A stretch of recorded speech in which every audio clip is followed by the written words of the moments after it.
The village of Fatima, Portugal 1917, was quiet, forgotten by the world. But heaven had marked it. And hell was already trembling. Lucia, Francisco, and Jacinta were not warriors. They carried no swords. They had no crowns. Only sheep. Only innocence. Only faith.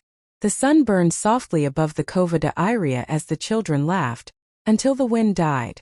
Birds fell silent. The sky dimmed like a breath being held. Then, a flash of light tore the air open. Lucia dropped to her knees. Francisco froze. Jacinta screamed. Before them stood a woman brighter than lightning, yet gentle enough not to burn their eyes. Her feet never touched the ground. Her voice was calm, but it carried the weight of eternity. Do not be afraid. Hell heard those words and recoiled. The lady opened her hands, and the ground split open.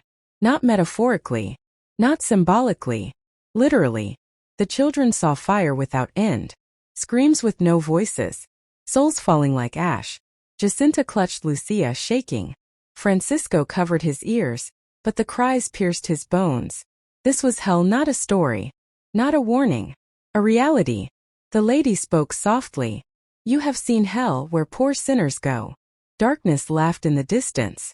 But heaven had already chosen its witnesses. Word spread. Crowds gathered. Authorities panicked.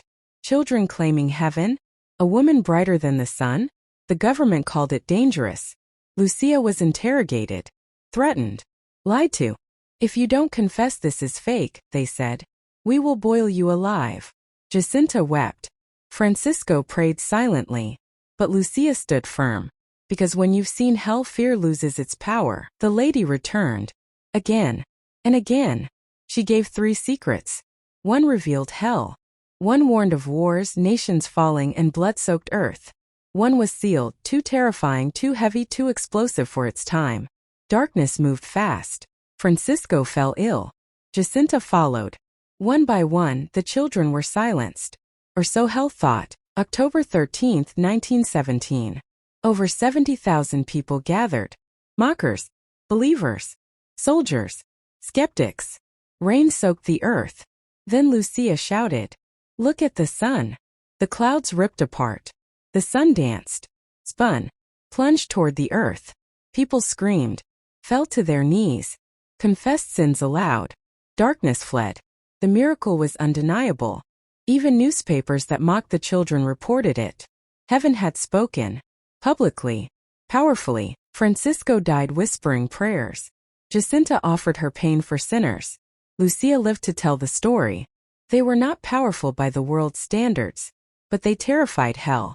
Because God does not need armies, he needs hearts that say yes. Hell fears children who pray. Darkness trembles before innocence. And when heaven speaks, even the sun obeys. 3 children. One message. A warning the world still ignores.